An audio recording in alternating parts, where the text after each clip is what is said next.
I pretended to be deaf for 3 years just to see what people really thought of me, and it destroyed my entire family. It started junior year when I got a severe ear infection that left me temporarily deaf in both ears for 2 weeks. During those weeks, I learned to read lips and discovered something fascinating. People say horrific things when they think you can't hear them.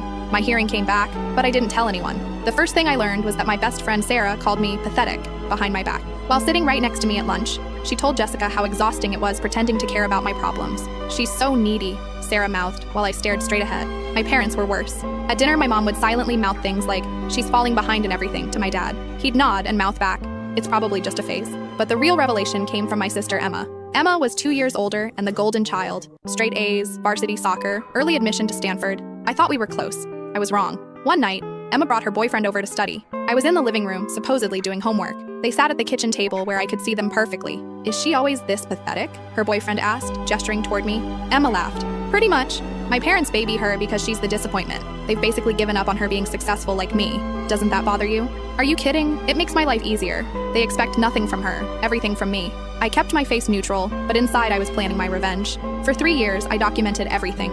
My parents had a betting pool with relatives about whether I'd graduate high school. My guidance counselor told colleagues I was a lost cause. Even my grandmother told my mom she was embarrassed to introduce me to her bridge club. The breaking point came at Emma's graduation party. The whole extended family was there, celebrating her acceptance to medical school. I sat in the corner playing the part of the disabled sister. That's when I overheard my parents talking to my uncle. "We're honestly relieved," my dad said.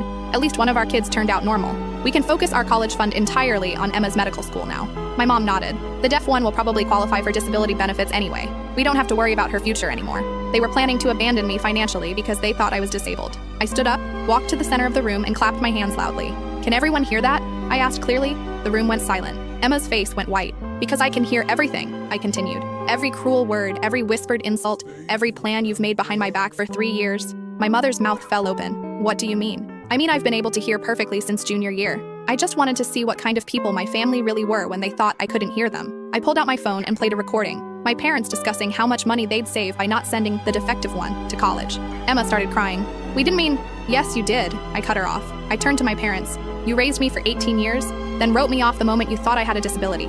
I picked up my graduation gift, a cheap bracelet they'd clearly grabbed last minute, and handed it back to my mom. "Keep this. You'll need to save money now that you only have one daughter." I walked out and never went back. 5 years later, I'm finishing my master's degree in psychology. Emma dropped out of medical school after 2 years. Turns out she couldn't handle pressure without her parents doing everything for her. They've tried reaching out, claiming they misunderstood what I heard, but I have 3 years of recordings that say otherwise. Sometimes people ask if I regret the deception. The answer is simple. I regret that it was necessary, but I learned the most valuable lesson of my life. When people show you who they really are, believe them, even when they think you can't hear them.